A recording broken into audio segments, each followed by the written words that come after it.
We knew the Terrans had been building, but when I saw the returns on the display, the sight took my breath away. We had just shed the vapor-like trails of exiting from the hyperspace channel, when everyone seemed to collectively turn their heads to the display overlaid on the broad viewport overlooking the darkness of the Kelvin system. That's when the returns came in. The entire bridge of my small diplomatic skimmer was silent.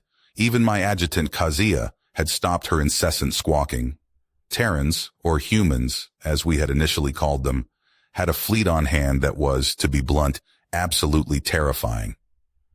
Before we had even realized we were all holding our collective breaths, the entire display suddenly chimed what sounded like 1,000 times over from registered queries from the fleet, all of them outlined first in a soft white, then a glaring hot orange.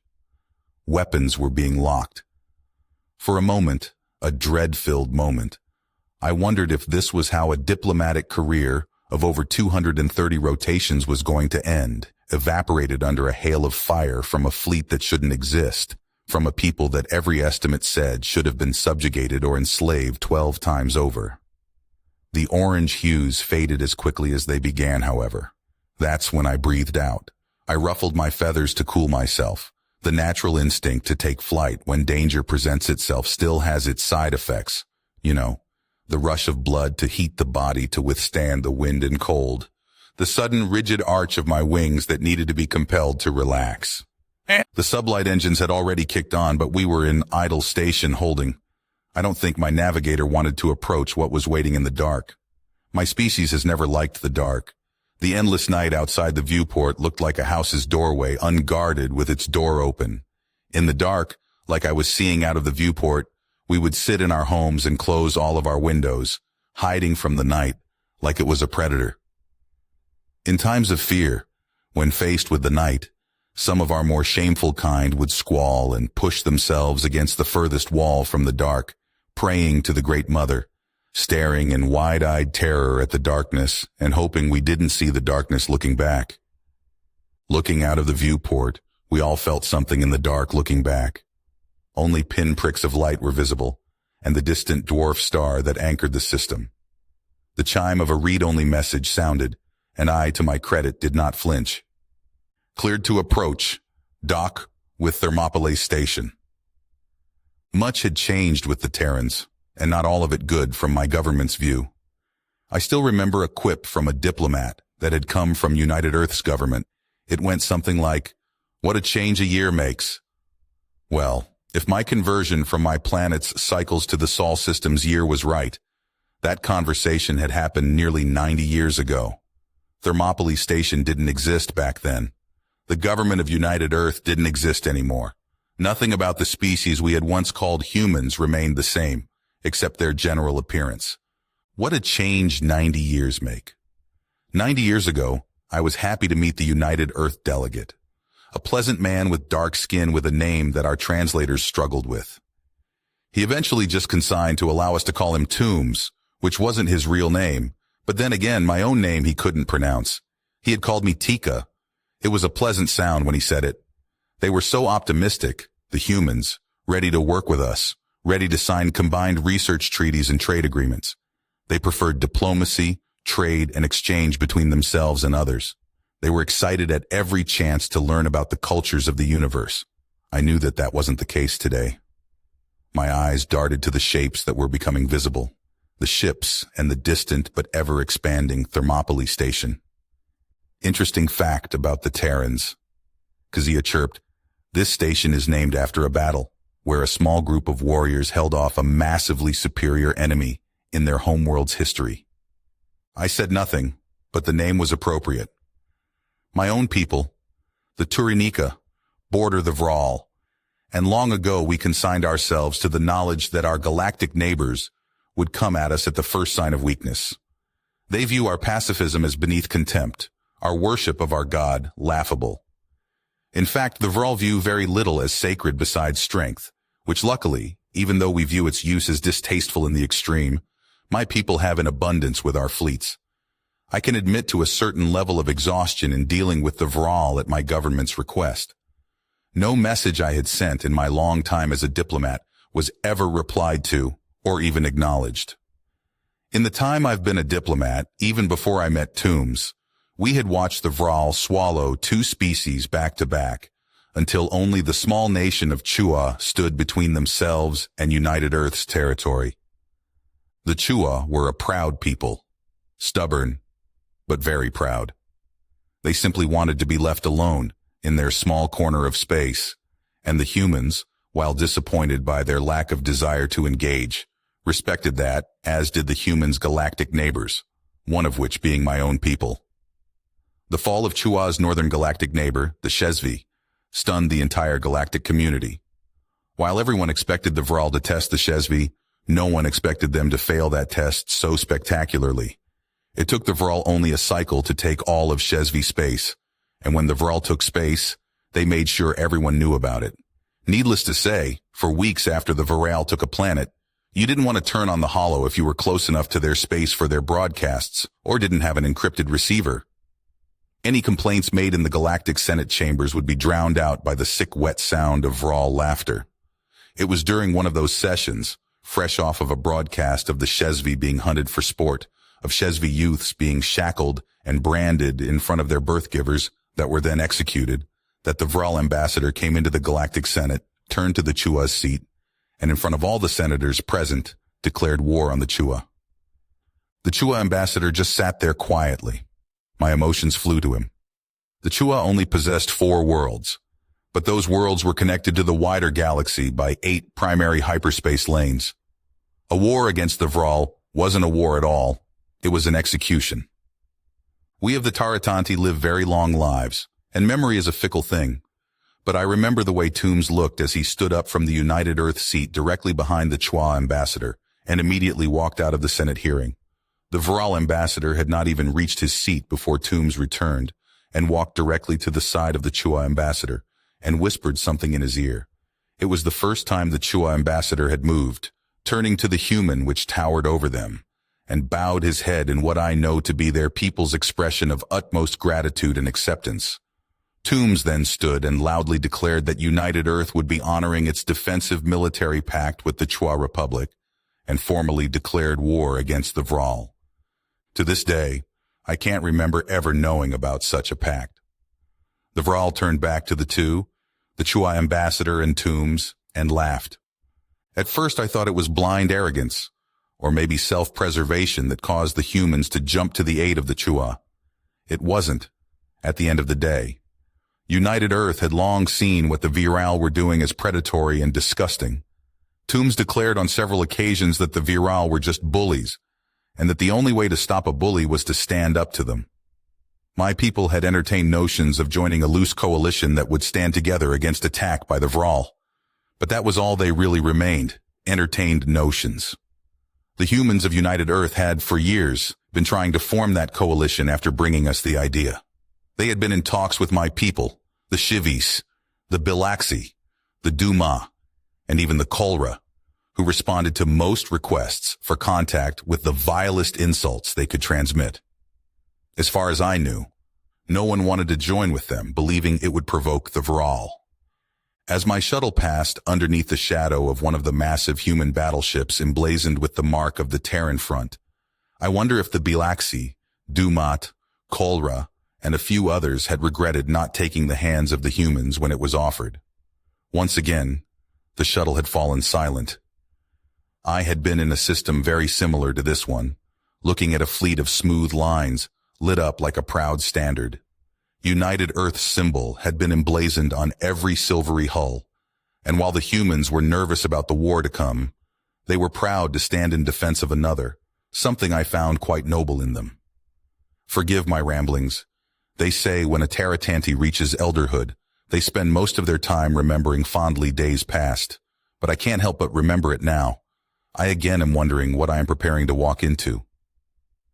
The United Earth fleet was built to shine as a beacon of hope, and a promise of a better tomorrow, as Toombs had told me, a notion I of course found preposterous. Weapons to my people are shameful things that are an unfortunate necessity, only to be shown when there is no other way, and hidden away the moment they are no longer needed. I had to admit back then, however, that the Terran ships, if anything, were very elegantly designed. The shadow of the battleship overhead, though, it fills me with a certain prickling sensation. All that fills my mind now as I look up at the harsh edges of gun ports, the sleek knife-like energy weapons barrels, and the simply monstrous spinal-mounted cannon, is that something has happened to this pure and noble people. Something dark, something wrong. This wasn't a beacon of hope, it was a symbol of dread, a promise of annihilation, and once again I find myself wondering why in the name of the Great Mother I came here. End of log. Addendum to file address by President Heiko Rosati of United Earth, shortly after the declaration of the First Viral War. Citizens of United Earth, today we embark on the great mission in support of our neighbors. The Chua, since we have met them, have only asked one thing: to be left to their own devices, to be left to themselves, and to be able to live their lives undisturbed. They have been silent neighbors, but they have left us in peace with no reservations, only that we respect their borders and boundaries. We have had our minor disputes, but they have always there to discuss them, always willing to find a compromise. They do not dream of a star-spanning empire, nor do they wish to force their will on others. In the past hours, we have learned much of the Chua, how each citizen of their republic is expected to grow and tend a garden once they reach adulthood. The Chua believe that self-sufficiency and personal responsibility to not only the individual, but their environment, is a virtue of the highest standing, and the worlds of the Chua Republic are lined with such gardens. The Chua grow their gardens as a reflection of their life, some ordered and road, some chaotic and natural, but all are expressions. The Chua say you can tell a lot about someone by looking at their garden. The Viral, on the other hand, only hold power as a virtue, and we have seen what they do with that power.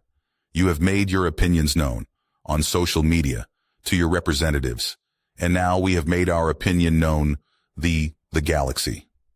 Those of you unfortunate enough to have seen the depravity of the broadcasts from the Viral Empire understand this even better than most. You have demanded action, and your representatives have answered the call. In the most recent Galactic Senate Assembly, the Viral have declared war against the Chua Republic.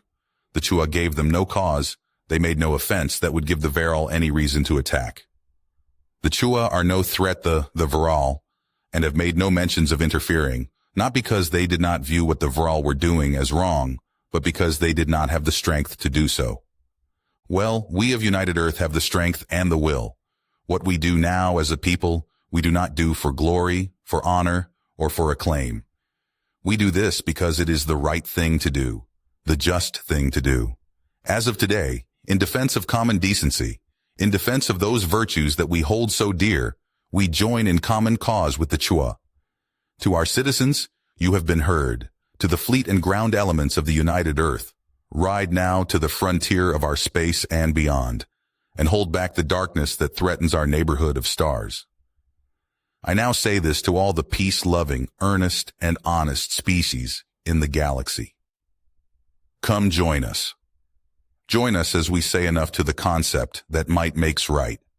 Stand with us as we declare that all deserve to live their lives without fear or oppression, and walk with us as we face the darkness. End of addendum. Personal recollection of Tidzikiku Nazikia Kakiat Kata, also known as Tika, Senior Ambassador to the Galactic Senate, Head of Diplomatic Relations Council, Tarinica Conclave. Log has been petitioned for study by Diplomatic Relations Council. Second partition. Begin log. What eventually became known to the wider galaxy as the First Orion War and what the humans called the First Viral War was barely 12 days old. The humans had met the Viral at the edge of the Shoth system. I had watched Toombs and his aides with compassion as the stories from the front began to come in.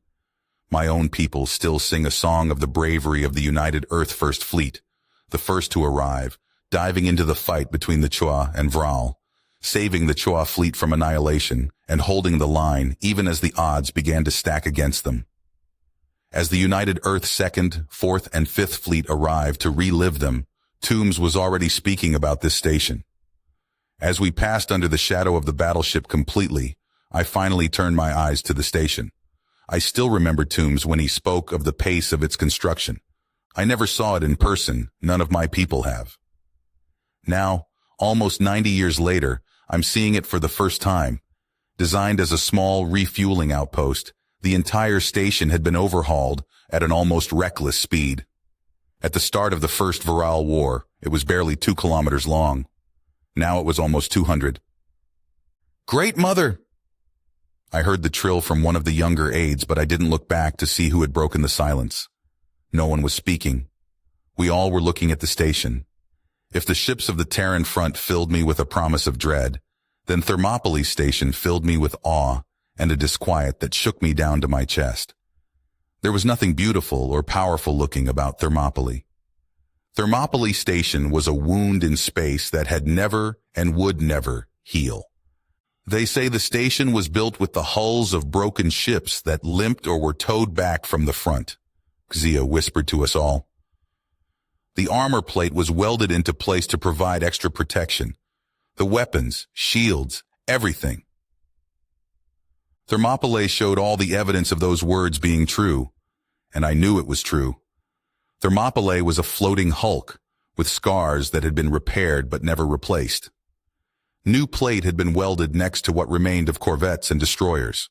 Next to gashes through the armor of the station sat weapons pods, hard sealed into place. Missile silos larger than transports, rail guns, magnetic accelerators, beam weapons, and more than a fair amount of weapons of HFY design sat dotting the hull. Entire sections were visible that had been patched where the pockmarked and scarred hull of the station had been burned, scarred, or penetrated.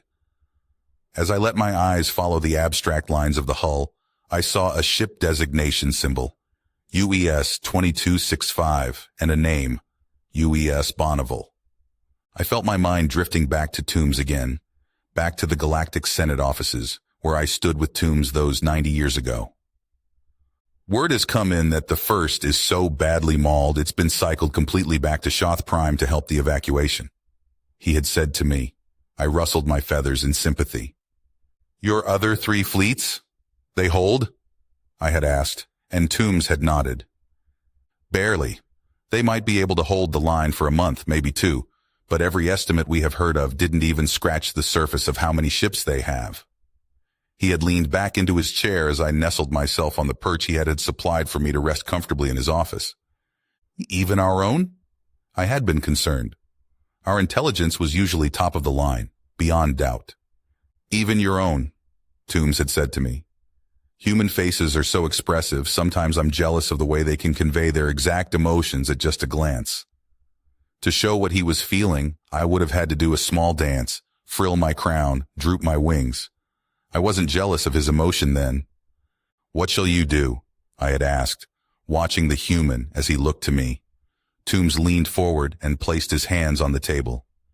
"United Earth Command has picked up 3 other fleets converging from different points in Viral space towards the Shoth system. When they hit, if we're not in fighting retreat, we're going to be overwhelmed." Toombs's hazel eyes had locked onto mine. "Ambassador, it's that time of day again." I had nodded graciously to him, knowing what was to come. Every day since the outbreak of the war, he had said the same thing. "United Earth and its ally, the HFY Republic, request your assistance in combating this shared threat to the peace and prosperity of our nations." Toombs said, opening his hands towards me. I had folded my wings and bowed my head, as I had done every day prior. "I will relay your request to my government, and thank you for the regard you show us." The corner of his mouth had twitched, and he had lowered his head then. "HFY space is, finished," he said, which had alarmed me. "If we try to hold them, we'll lose HFY, Andreas, Antares, Alpha Centauri, Earth." "Do the HFY agree with this assessment?" I had asked, feeling my heart swell with sorrow, knowing that soon the Viral would be broadcasting yet again. Toombs gave a half-smile, something I knew from my time with the human that meant that he wasn't going to enjoy what he said next. It was the HFY that had to convince us. He had breathed in sharply when he reached the end of that statement and looked away. Emotions seemed to war across his face. Grief, sadness, resolve, a calabash of visible sorrow and fury. We were prepared to... His words fell away again, and his eyes looked down to the table. He breathed in, then he seemed to regain himself. They convinced us. Toombs had just stared at me then, and I felt the gravity of his words. They have proposed a plan, and United Earth has signed off on it. Are you at liberty to tell me? I remembered asking. We are going to save as many Chua as we can, as much of their civilization as we can, as many of their people as we can. He then had pointed at his desk where a map of the territory of the United Earth was embossed. I stood and looked down at the map as he motioned along a line of stars. We're going to engage in a fighting retreat along the Vilimo corridor here. Even now we're evacuating as many people as we can out of Antares. And right here. His finger loudly poked down on the star system marked Kelvin. Here is where we will make our stand. I had slowly nodded, understanding the gravity of the situation. The Chua had declared their own home was lost. They had convinced the humans to acknowledge that. Their strategy is a sound one. That system is a natural choke point between the hyperlanes. Toombs had smiled at that. Very practical people, the Chua. They also have proposed something else. A station. I had canted my head to the side at that. A station? Toombs had nodded, then he laughed. Some Chua commander got the idea when he was on board the flagship of the First and saw a woman remounting a bulkhead using duct tape. Duct tape? I had asked. Toombs had laughed. Let me teach you an ancient wisdom of my people. Toombs had said to me, still grinning, as he had leaned back and pulled open one of the drawers on his desk. It is a lesson handed down by great sages, the legendary words that have been proven true and without fault 1 billion times in the past. He had taken out a very thick roll of adhesive banding wrapped in a roll. I leaned forward and inspected the wheel-shaped roll of silvery adhesive, then looked to Toombs. If you can't duct it, fuck it, he had said. Then he laughed. I was truly confused. I believe the canting of my head made him laugh all the harder, which only confused me more. It took over 3 years for someone to explain to me what that actually meant, and since then I have kept the wheel of adhesive, called duct tape, with me. I am loath to use it as I have so little, but indeed it has proven useful too many times to count. As I look now, 90 years later, on the station Toombs had spoken of, hull after hull had been stacked and sealed in place, armor had been sectioned and carved up. Every harsh angle and scarred pit and impact that had killed or maimed. The Chua and the humans had taken the refueling station and quite literally turned it into a bastion, using the broken hulls and bodies of their fleets to do it. The fleets of humanity had taken their wounded vessels and cannibalized them. I looked on the half-painted-over symbol of the UES Bonneville again, wondering how many had died on that ship before it had come here, during which war. In the end, the Vrel's fleets arrived in full force, and United Earth had been pushed back. When a ship was too damaged to continue, it was brought here to be welded into place, to have its weapons stripped and applied to the ever-expanding hull of the station. The Vral had broadcast with glee as they invaded the planets of the Chua, and United Earth nearly erupted into full revolt against the retreat as images of the Chua being murdered, enslaved, or worse, were sent out to any receiver within their signal range. The gardens burned. Every so often, the Vral made sure to broadcast images of captured humans. Those in particular were disturbing. Several United Earth ships had to put down mutinies to stop the crew or the captains themselves from rebelling against the fighting retreat, and a few ships charged to their deaths against the Vral. They were doing anything they could to stop the carnage. The Vral moved into United Earth space next, not even bothering to chase down the ships full of refugees fleeing from Chua territory. They followed the United Earth fleets all the way back down what the humans called the Vilmo corridor, only stopping at Antares. 1.5 billion humans were on Antares when the Vral arrived in the system. Antares was a lifeless rock now. It had been these past near 90 years. The Viral had broadcast the suffering of the humans there for decades afterwards, only ceasing the broadcast in the last 2 decades. I would like to say that the humans of Antares did not scream, or cry, or beg. I'd be lying if I said that. But I will say this, the Viral were not the only ones broadcasting, and the humans of Antares did not die in vain. The Viral had very little broadcasts of humans running for their lives. They had little to no broadcasts of human cubs being taken from their birth givers. Torture, murder, they had those in abundance. But they had to be selective. The entirety of the HFY commonality had fallen and been pacified by the Viral in under a full cycle, around 9 United Earth months. Antares was never subdued. From what we learned from drone footage and first-hand accounts, it was never even close to pacified. The humans of Antares fought the Viral through everything the Viral threw at them. The Viral's naval superiority could not be challenged, but on the ground war, when it got close in, the Viral were completely unprepared for the pure ferocity of the humans. The Viral's campaign stalled entirely in the face of the Antares resistance, with the Viral, after nearly 20 cycles, almost a year and a half, quit the planet and bombarded it from orbit. By the time that had happened, Toombs had already left the galactic senate to attempt to make it through the blockade of the hyperspace lanes. He did not make it through, being caught by a picket, trying to run a smuggler's lane through hyperspace. Toombs did not allow them to capture him alive, his shuttle overloading its reactor as it was being boarded. After Antares was left a glowing ball hovering in the cosmos, the Viral made the jump into the Helena system. 2 weeks later, the Viral jumped into the Kelvin system. Facing them was Thermopylae Station, and all that remained of the United Earth and Chua fleets. I snapped back to the present again, my eyes popping wide as my feathers all along my spine felt electrified. We had just passed through the shield of the station. I hadn't been paying attention. The First Viral War had ended here, 88 years ago. The hulking, misshapen mass of Thermopylae anchored and protected the humans and the Chua, even as it exacted a horrific toll against the Viral. Positioned too close to the hyperlane lane to bypass, and with the reach of its weapon system so far, it was a plug to hold the bottleneck of the United Earth core systems. The Viral battered themselves bloody as the humans and the Chua performed acts of absolutely suicidal bravery. I still remember sitting on my perch in my office as we watched the drone footage updates. The Viral's battle line trying to press, United Earth ships on the verge of coming apart at the seams fighting back, all the while Thermopylae Station hammered endlessly against the invaders. The Chow protected transport after transport arriving at Thermopylae, sacrificing themselves so that ammunition, food, and supplies could get through.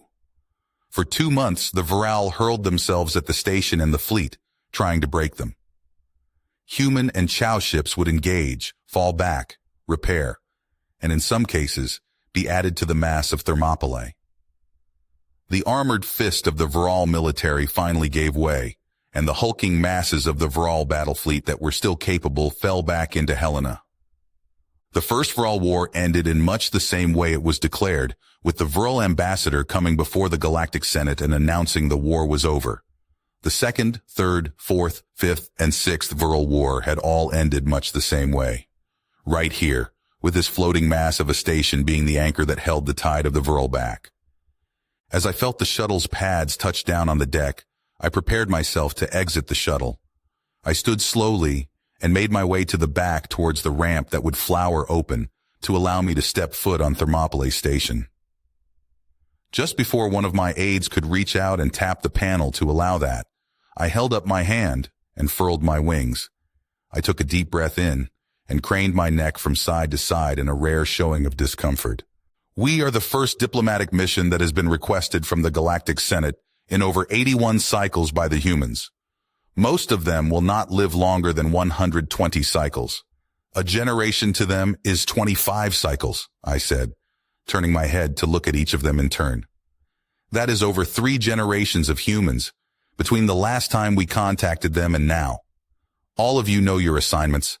I do not doubt that. I looked back to the panel for the door.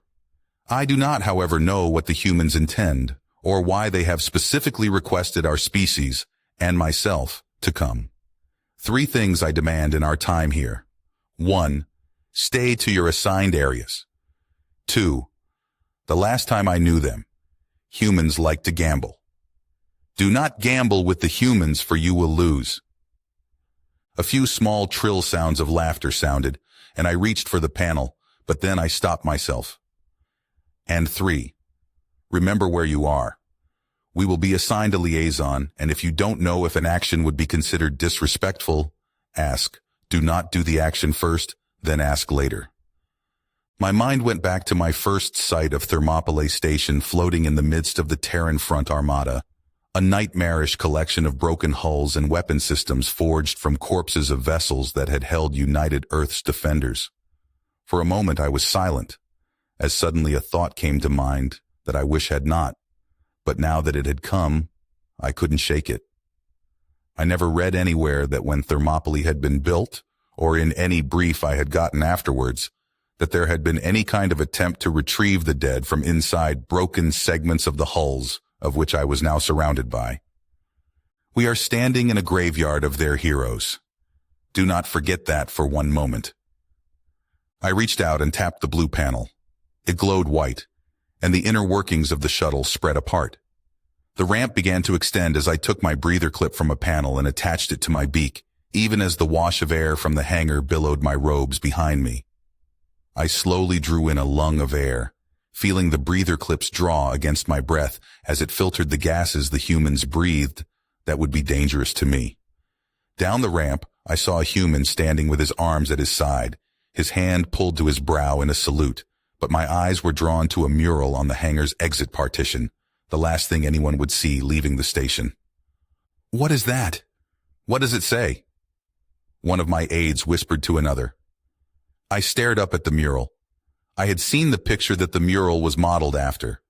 One of the last images of Antares, a shirtless human, blood rolling down an arm with a club in hand, 3 dead virile assault soldiers at his feet. The human was facing the camera, looking to the sky. His left hand was raised, his middle finger held up in what I knew to be in gesture considered obscenely insulting to the humans. The words of the text were the battle cry of Antares, shortened in some cases, but the meaning not forgotten. "It's from a picture called The Final Word of Antares," I said, feeling the chill running along my spine once more. The words say, "Better to die on your feet than live on your knees." Addendum to file. Excerpt from The Boys in RG-113, the unedited memoir by Clyde Andrews. Orion Wars Supplemental, 4th Orion War, 4th Vral War. File has been translated and transcribed. Day 22262 of the 4th Vral War. You can get used to anything, or at least we can. We had one major advantage over the Viral in the wars that they just couldn't counter. The Viral need rest time, a lot more than we do. Not only that, a funny quirk about the hyperspace lanes is they give you a bit of a warning bell when someone's coming. About 2 hours worth. Just switch your view to read energy outputs like you would if you were checking to see if a reactor was thrumming or not, and you can actually see a halo of charged particles around where a ship will be exiting the lane. Easy 2-hour warning bell. 3, if they were bringing something big. That's plenty of time to catch a nap for us. We didn't know it at the time, but in Helena, the Vral's fleet command was tearing its hair out trying to figure out how to deal with Thermopylae. And for the past 2 months, they had been trying to exhaust us by sending a few squadrons at a time to fire on us at max range with their jump drives already spooled up to leave. Makes sense, their entire damned species is bald. They've been at this for almost 50 years on and off. Every so often, they'd bring in an actual attack and try to break the station after the pop, and drop routine had gone on for a few days or so. All they really did was drill us on timing out when they'd arrive in system, so we could be the first to greet them with a railgun to the face. It got to be a competition, which of course the missile guys just had to ruin. It's hard to tell which gun pod fired first when the displays went to dark mode, because the guy you were shooting at just ate a sun. The Vral kept trying to exhaust us, and it wasn't working. They were pissing us off. But what else is new? The first Vral war had only lasted about 2 years tops. The second war kicked off 2 years after that and lasted about 4 and ended when the Vral had a bigger fish to fry. I don't suppose they had to care. We were completely cut off from the wider galaxy, and they had all the resources and time in the world. Everyone knows about the Third Viral War. In fact, that's when the gun pod my crew basically lived in was mounted on the spine of one of our cruisers that took a lucky shot that voided most of the ship into space. Then there was the Third War. 26 years of constant siege and the Vral trying new tactics and weapons. Boarding torpedoes, deployable missile pods, thermal lances, the unguided cluster bombs. They brought everything. About midway through, they started using thunks, the massive armored super bombs the size of cruisers. We're still lucky that the first time the damn thing wasn't a shaped charge, or it might have blown the entire station to hell. After that, we knew what to do with them. The blockade runners were the worst, and it caused the most grief. They'd load up a ship, armor it to hell, then launch it with the purpose of just driving it through and trying to get to the core systems. I'll say this about the Viral. When they decide they want to kill you, they are going to throw everything they can into it. We lost 2 colonies to that. We lost almost 2 million on Earth to that. After 26 years of them dumping ships and ammunition into us for weeks at a time, only stopping to refit, they just sent through a message buoy saying we were at peace again. It's not like we were in any position to argue at that point. Our entire economy had to be bent towards war production, and very little else. Hell, our entire lives were the war. By the time I was born, the war had been going on for 6 years, and no one knew if Thermopylae was going to hold or not. I felt bad for my parents. They shouldn't have felt guilty, but I guess they did. They kept telling me about how life was when they were kids, before the first war broke out. Mom cried a lot. She kept on talking about things like recitals and prom. When I was in high school, she mentioned prom a lot, asking when it was. But we just didn't have time for that. I don't envy them, and I'm not mad about it. My dad had football. I had tactical sim. My mom had prom. I spent my 17th birthday on a live fire exercise excursion. I just remember how many times one of our arms instructors said sorry to us, or when we were learning military supply when I was 9, trying to figure out requisition forms, how the woman leading our group just started crying about it. She kept on saying we were just kids. I felt bad for the Chua most of all, but they are so pragmatic, it's actually awe-inspiring sometimes. We kept promising to build them a habitat that fit them, but every time they would buckle down and insist we use the resources for ships and weapons. Tok Tok, bless the little guy, practically lived in the charged coil assembly. Not even Barkley complained when we would keep the crew turret at 30 degrees, just so the little guy could come out and talk to us. Even then he was cold. Anywhere else he had to wear a thermal suit. His people had to live near the equator on Earth, and we had to build domes pretty much everywhere else, just so they could survive. They need heat and humidity. Too cold and they go into shock. Too dry and their lungs would stop working. They were already calling us the cheated generation by the time I was 3. Words like recess and electives that my parents said I should have were just foreign concepts to me. The concept of toys by the time I was 8 was non-existent. I never noticed the looks from the older people. I just assumed once you got older, that's how you looked at kids. Most adults when I was growing up would look at us like they were concerned, like they were worried we'd break something, but I got it when I was older. You don't really remember yourself wanting to go and do things with your friends but not being able to because we were in lockdown, because the Viral had a fleet breakthrough and they were within a few days travel time.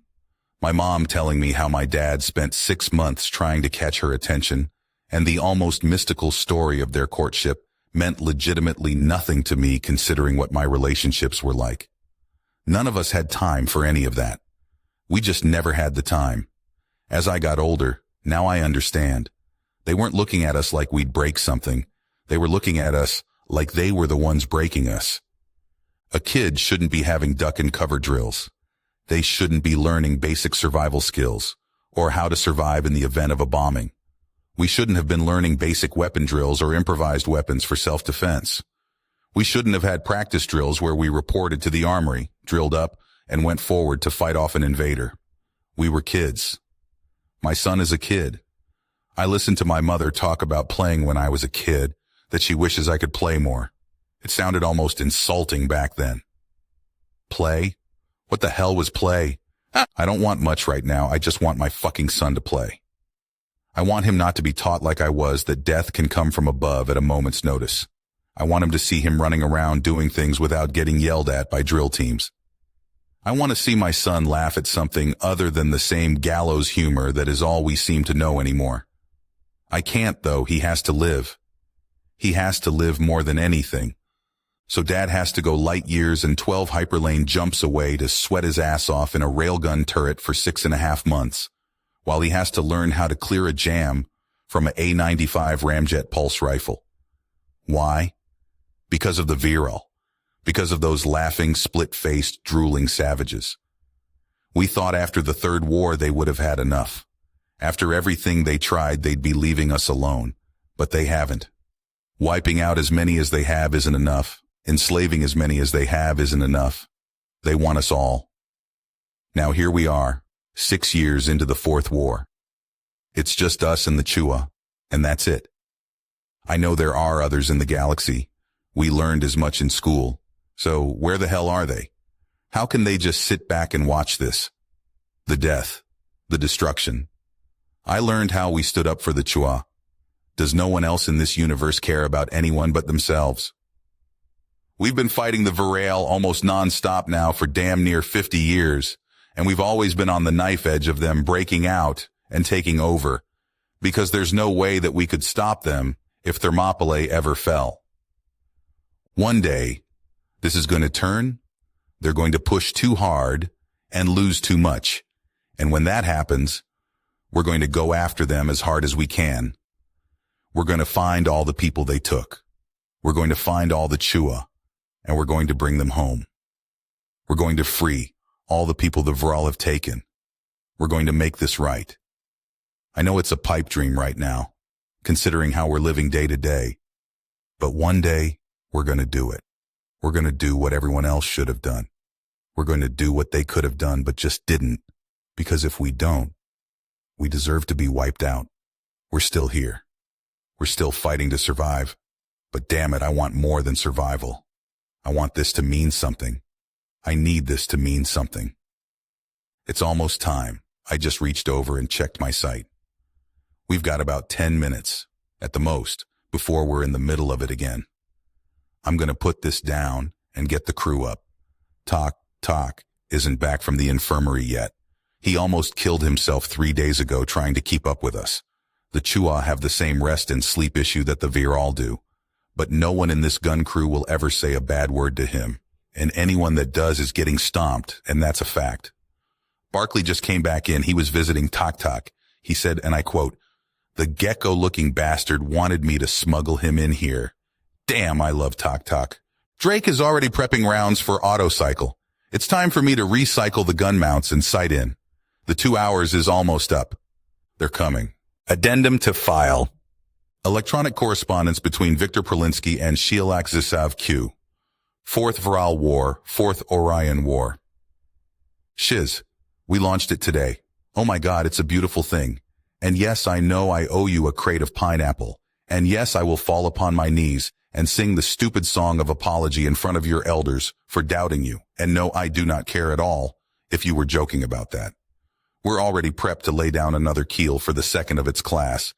And your eggmate has already proposed a few ideas that we're running up the chain to get implemented to save time on construction while keeping the integrity of the project.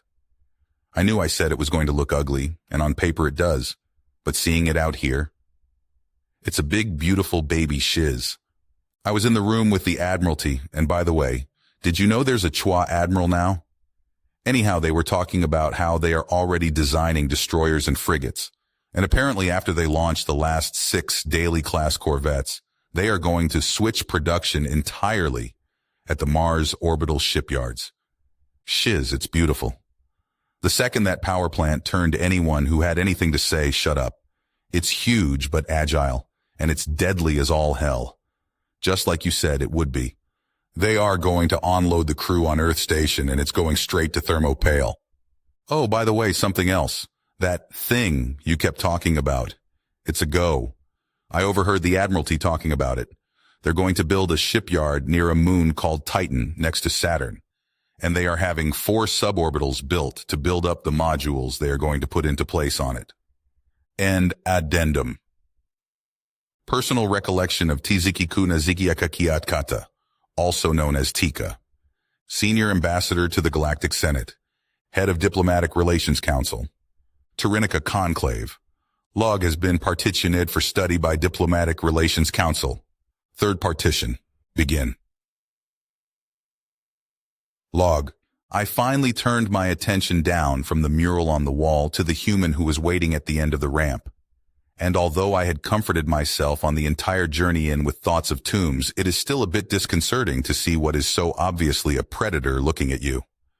His uniform was a stark contrast to United Earth uniforms I had seen before. While theirs had been a pale blue, the human in front of me was dressed in almost midnight black. United Earth military uniforms had a pleasant, almost soft look about them. Apparently the ship design was not the only thing to change. This Terran front officer was all sharp edges and creases, and I took particular note of the pistol holstered at his hip. I almost took an involuntary step back when I met the human's eyes, like two of my aides did. They were narrowed, the pale-skinned man's brow furrowed, and based what I could remember from interacting with tombs, he was not happy to see us. I paused for a moment, then dipped my head slowly. Ambassador Tika. The human seemed to bark out. I am Commander Nathan Andrews. I am here to escort you to the observation deck in the Hadrian segment. There was barely veiled hostility in the tone. I felt my feathers along my wings and back flatten, and glanced to my aides. I was very thankful that Toombs had told me long ago we were hard to read. My aides were standing stock still as statues, and I trilled softly to calm them. This was a species that I knew, or at the very least thought I knew, well. To my staff, this was a brand new species that they had never interacted with before. Some of them began to come around, slowly moving their necks and adjusting their wings. I began walking down the ramp and bowed my head deeper. All around my shuttle, humans and every now and then a chua were milling around, speaking. Most of them wore what I took to be maintenance gear, bright oranges and silver reflectors gleaming. Some of them had stopped, looking in our direction. Commander Nathan Andrews, it is most certainly a pleasure. Thank you for your time and courtesy. Lead on at your discretion. The commander practically snapped, turning 90 degrees. Attend, he called out, and as I continued down the ramp, I noticed the 8 camouflage humans and 2 chua, wearing what I could only assume to be infantry fatigues and body armor, carrying rifles that probably weighed as much as I did personally, save the chua, who carried what appeared to be smaller versions of the same. My aides fell in line behind me. I stopped beside one of the chua. The small reptilian was wearing fatigues very similar to the humans, but I could see heating elements braced around the uniform, even along the long, thick tail. It does my heart's glad to see your people again, I said as heartily as possible, lowering and craning my neck to meet the chua at eye level. The chua did not look my way, its eyes on the side of its head with pupils drilling a hole into the back of the human's legs in front of him. When I heard of the viral attack on your homeworld, I feared the worst for your people. I am glad to... I noticed that the noise level in my area had dropped considerably, about the same time as the chua's fingertips paled from the grip he had on his weapon. I looked up, seeing almost all the rest of the work around us had stopped, and all eyes were looking in our direction. My entire body went rigid, and even though I didn't know what or how, even though just moments ago I had warned my staff about this, I knew I had done or said something incredibly taboo. I saw hands tightened into fists, my eyes darting around as some of the humans were even slowly lowered as if they were ready to rush us. Some of the chua actually had their teeth bared in a threat display, and almost all of the humans were glaring shivs at us. I had a flash of Tombs from so long ago in my head talking about how humans expressed emotion facially, and rapidly I tried to place it. I slowly leaned up and backed away from the diminutive chua soldier, even as I heard the report of hard shoes hitting the deck of the hangar approaching, knowing it was the commander. I couldn't take my eyes off the people surrounding me. My head snapped to the side to look at the commander. Okay, so, if you ever see one of us looking at you like this, Toombs had said to me, all those cycles ago, while furrowing his brows down, flaring out his nostrils, and curling the side of his mouth to where one of his little fangs were visible. This means something has disgusted us. The more pronounced the change from normal, the more of a mistake you made. If you see us square up on you, and especially if our skin color changes a little, that means something else entirely. I had asked him to demonstrate, and he had stood up, when he did, and showed me the same facial features. I had laughed and taken a step back, but even when it was Toombs, even when he was just having a bit of fun talking about the differences in our species, the way he was standing, the glower in his eyes, the warping of his face, it had all been enough to send a quake down my legs. As the commander's boots hammered down on the deck and he looked down at me, I saw the flushed skin, the curled lip, the glint of his fang behind it. Contempt. That was the word Toombs had used. Contempt. My legs were locked. I couldn't look away. It was fascinating at the same time. I wanted to run back into the shuttle and get off of this station as fast as possible. "Please refrain from engaging with the crew, sir," Commander Andrews said, his tones clipped, his facial features slipping back into a mask of placidity after a few moments, where I watched as his lip twitched. "Yes, of course. My humblest apologies," I said quickly. My staff huddled together behind me, and I glanced around at the group that was watching us. The commander started walking, our escort following a few moments later. Suddenly, I realized, without being told, that it would probably be best if I kept up. The humans and Chua in the hangar simply watched us leave. The doors to the hangar opened and another wash of cleaner air fell over us as we entered the station proper, but I wasn't looking around anymore. The hallway was brightly lit, which I was glad of. The commander's voice sounded from up ahead. "We are approaching the Hadrian Junction in a few minutes. We will go through a slight gravity shift, as the inertial dampeners are adjusted to the orientation of that subsector. If you have difficulties, please inform me immediately so that I can assist you with the transition." As we turned a corner, near the end of the hall, I could see what he meant. I saw the deck at almost a 45-degree incline compared to what we were at now, and I watched as a human far in front of us grabbed hold of a hanging guide rail from the ceiling. They shifted themselves, holding the guide rail until the conflict in gravity, pushing themselves along with their feet and using the rail to keep themselves centered. Achua, a few steps behind her, simply hopped into the air, kicking his feet out, and landed on the opposing deck without using the handrail at all. I decided to myself that I would try the Chua's method.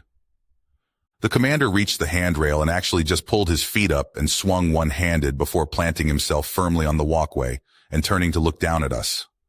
Our guard all seemed to have different methods of doing the same. Not to be outdone, I reached the hallway and did exactly as I saw the Chua do. I gave a small hop and kicked my feet out to the inclined floor in front of me, when the force pulling down suddenly became the force pulling me.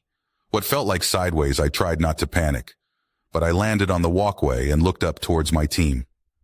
They all followed suit, one at a time, and to my pleasure, none of them fell or needed assistance.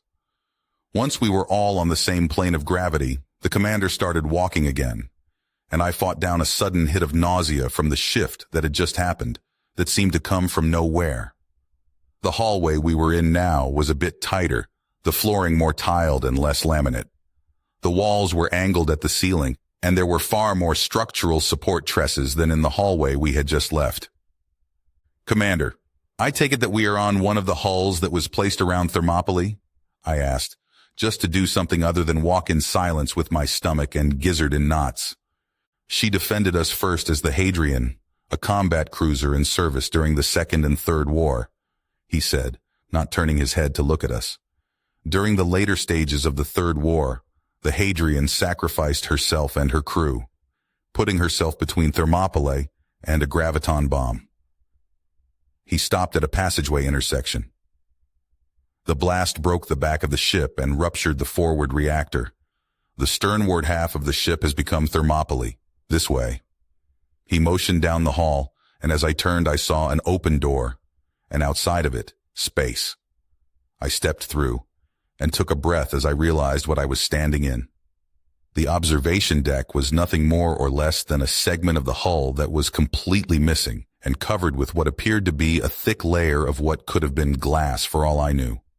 I could actually see, standing on the edge of the hull, a massive railgun cannon just to the side of the observatory.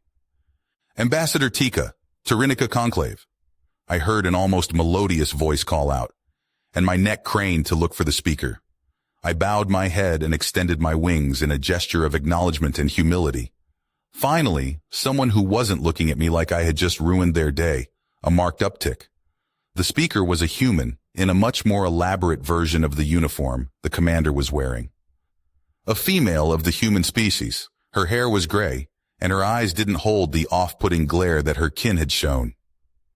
Standing next to him was a Chua in much the same uniform, but markedly different to accommodate for the differences in size and the way they held themselves. "Fleet Marshal, Angela Simmons, Commander of Thermopylae. I have heard so much about you and have been awaiting meeting you for some time," I said. The human smiled at me, and I finally felt myself beginning to relax. "As have I, but I believe your information on me is a bit out of date. I have been relieved of my honored command of this station and will be taking my next post shortly." She motioned to the Chua at her side. "May I present Field Marshal Vikot, the newly appointed commander of Thermopylae Station." The Chua bobbed, its head once to me. "Welcome, Station. My second, Admiral Reynold. Stay good." The Chua motioned to his side, to a much more gentle-looking human to his side, who saluted smartly. "I apologize. My translator seems to be having difficulty." I said, "I don't believe I'm getting all that you are saying." For the first time, I realized that I had not once ever been in a conversation with anyone in the Chua species at all. Fleet Marshal Simmons laughed. "Oh, I wouldn't worry about that." The Chua likewise seemed amused. He gave a slight chirp that didn't translate, then motioned to me. Chua no words fill conversation, direct, pointed, always. He bobbed his head once, then looked back to Simmons. "Like I said, I wouldn't worry about it.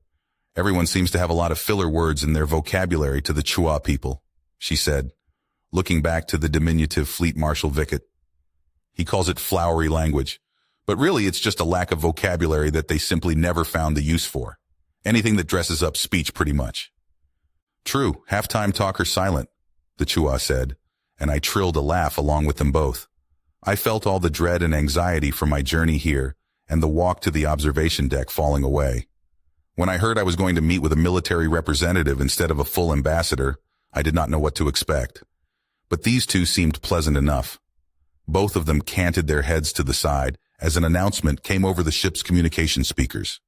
"Now hear this. UTFS Antares arriving in theater in 5 minutes. Prepare for scheduled broadcast." "Excellent," Simmons said, and her Chua counterpart nodded once. "I hope you don't mind a bit of theater, Ambassador." I looked back at my aides, curling my neck and rustling my wings slightly, letting them know in my own way that all was well. I love theater.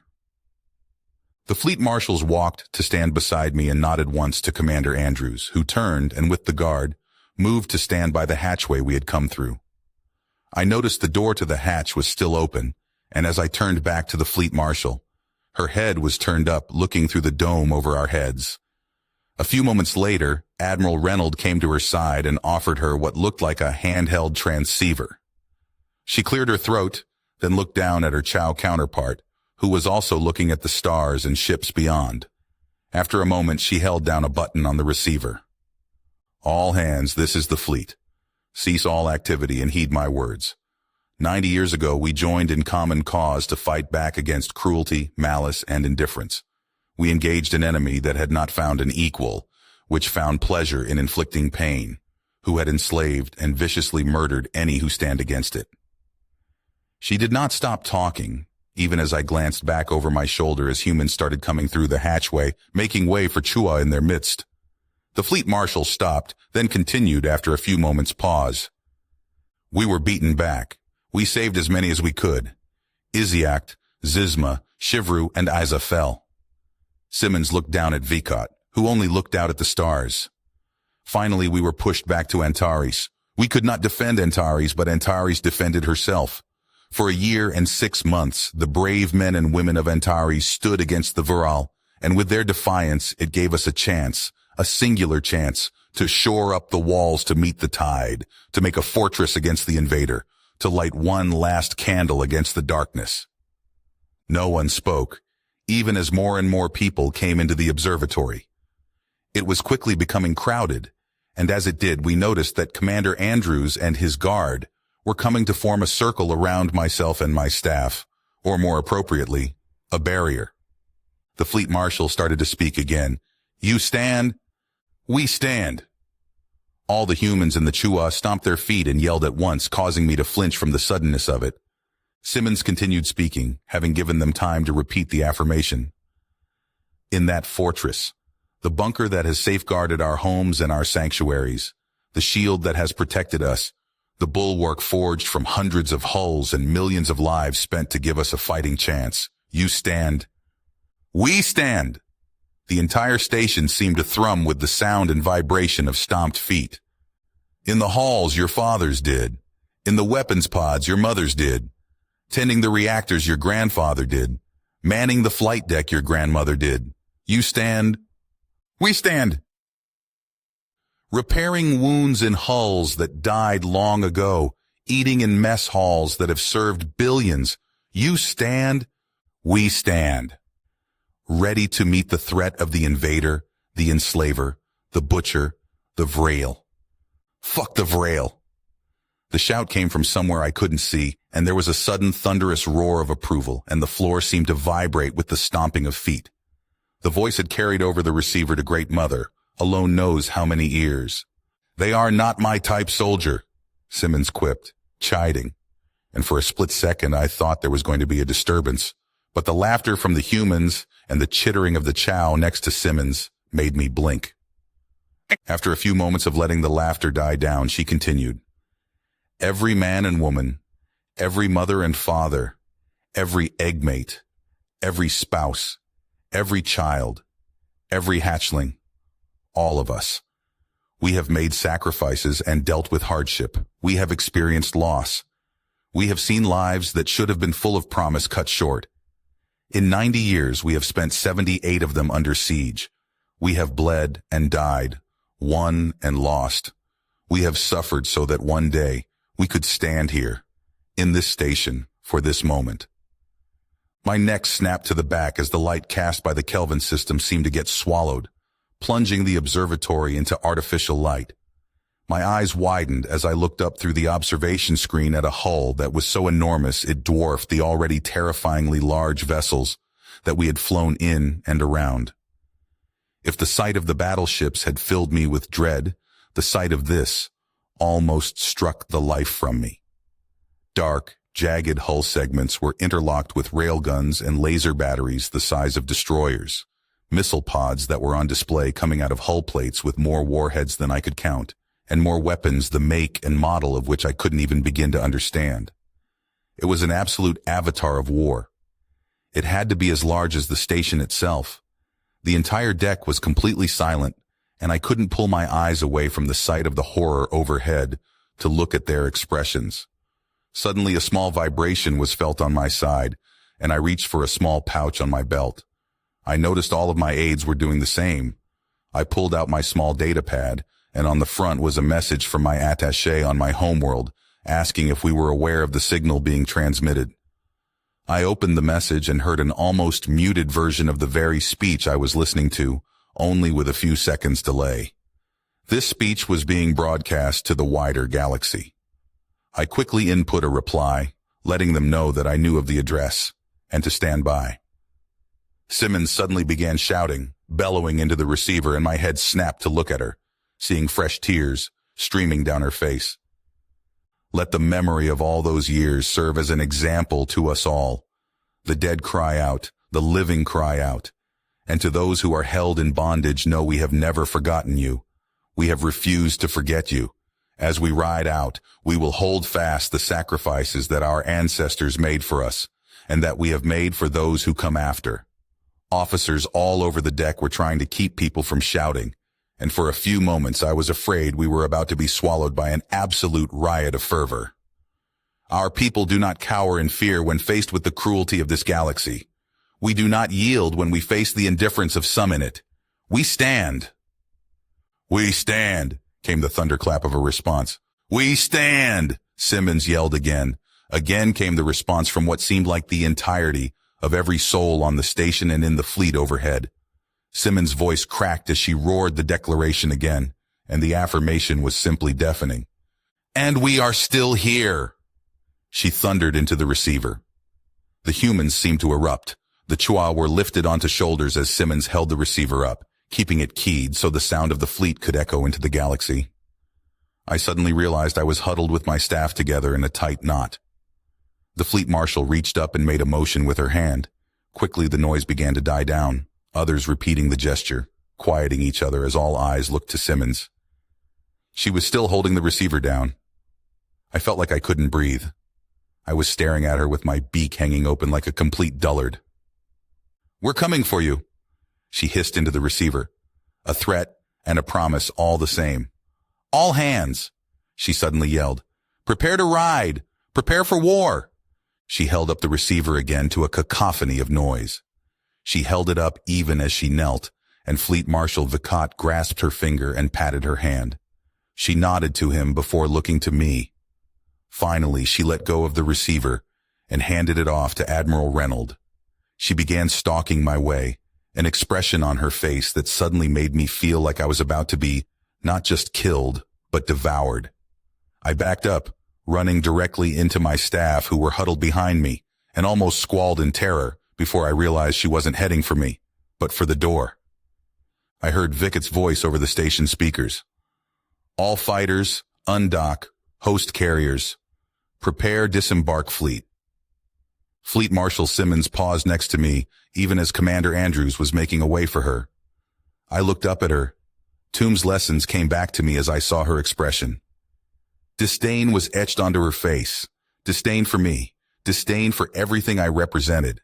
She had masked it all before, but it was now on full display. I slowly tried to straighten, but felt like I had the ship that was over our heads parked on my chest. Her lip curled into a sneer. "What's the matter, Ambassador? I thought you liked theatrics." Addendum to file. Excerpt from The Boys in RG-113, the unedited memoir by Clyde Andrews. Orion Wars Supplemental. 4th Orion War. 4th Vril War. File has been translated and transcribed. Day 2963 of the 4th Vril War. I'm not sure what to make of this war anymore. I'm just not. It's honestly stopped being a war a long time ago. Now it's just an endurance challenge, just like the last one. I'm not even sure what the aim is to them. Is it to exhaust us? How long can they keep this up? How long can we keep this up? To be honest, it doesn't make sense to me anymore. They have us bottled up in here, we can't leave. Why is this even continuing? Is it pride? Is it something else I can't even rationalize? I'm just not sure anymore. Is this how the last generation felt? Is this all there is to us anymore? Some days we'll just have a hot drop come out of the lane and launch some sort of WMD at us. Others we are fighting full fleets. It's hard not to feel like they are just toying with us, and I'm trying to convince myself they aren't. My crew hasn't killed a virile ship in 6 months. As soon as we start pounding away at one, they just tuck tail and go right back to the Mandeville and jump away before we can really do anything substantial. Focus fire does jack because they apparently can tell how many gun ports are pointed their way, or missiles for that matter.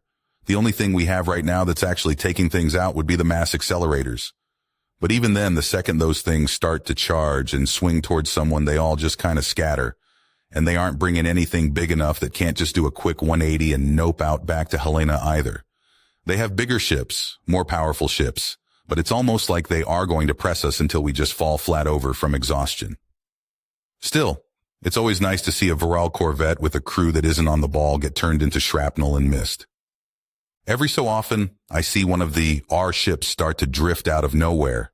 If life on station is rough, I can't even imagine what it's like for the fleet. If they pull back, the Viral will just concentrate fire on us, and no matter how much Durasteel and shielding we have, it won't last long enough for them to cover us. They have to stay out there constantly. Tok hasn't brought out the binocs in a long time, and frankly, I don't want to look at them up close either. Yeah, new ones are arriving constantly. Anytime a new cruiser shows up, the Vral seem to take a special pride in blasting the hell out of it. I used to really get excited when I'd see a squadron of corvettes or a cruiser show up. Hell, even the destroyers. Now I just want to ignore it's there, because in a few days, it might not be. The fleet is nothing more than a bunch of beaten relics held together with duct tape and hope anyway. They are all just pitted hulls patched up a lot like this station. It's only when I'm writing do I realize how long I've been at this. 8 years. The only good thing is, they are pulling my team off the line in a month. I won't be processing out. I'm coming back. So is Barkley. And if Barkley's coming back, so is Tac Tac. Drake I'm not too sure about. His brother was on the Seattle when it got half its hull blown out, which leaves him the only one left out of 5 kids. He still hasn't gotten over it either.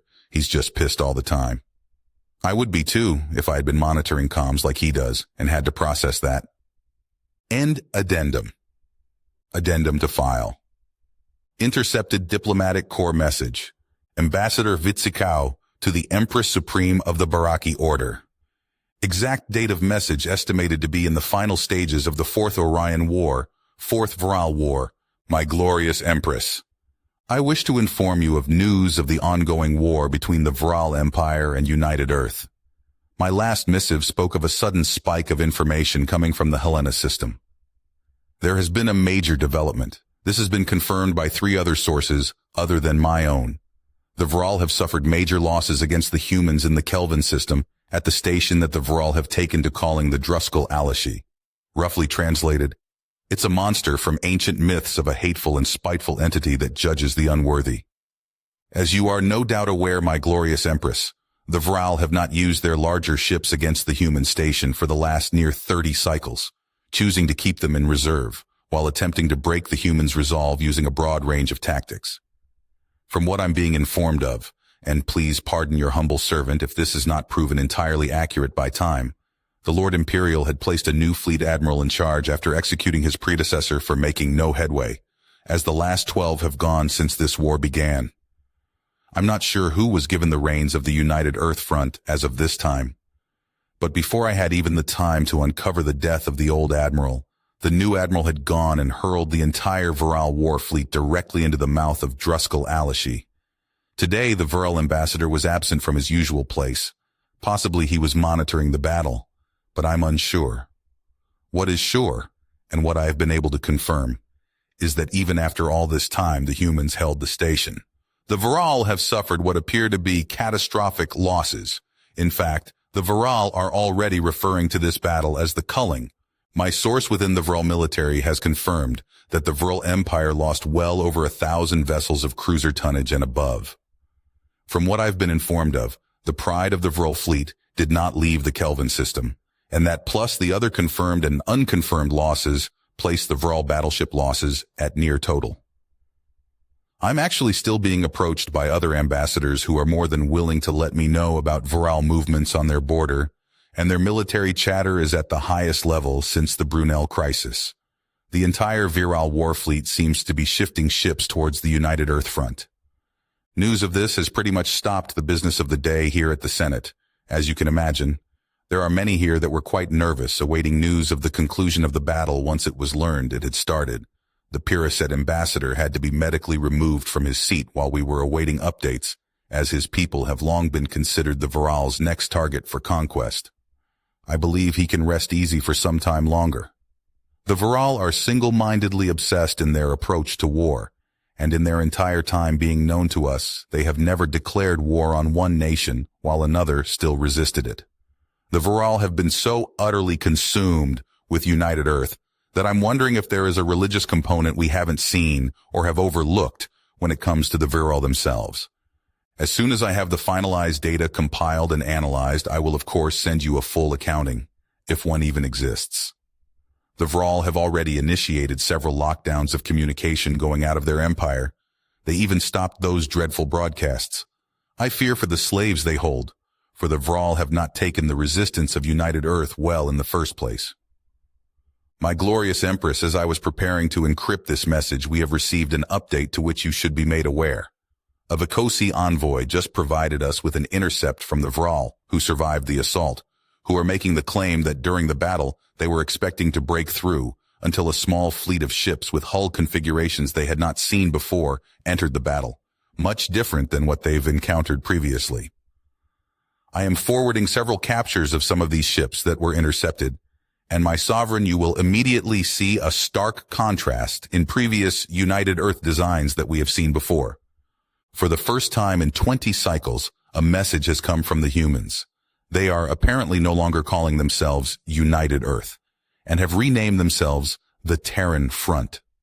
They have transmitted a video feed of the battle which I am watching while I write this missive, although unfortunately we only have a few fragments of the file that got through before the Viral took countermeasures to stop the transmission. I am also forwarding this to our military analysts to give you a more detailed report. Aside from the file, they only sent a single message. We are still here. End addendum. If you finish this story, please subscribe and like the video. Then leave a comment that says, "I like the story," and I will heart every single one of them. It really helps me. Thank you for your time.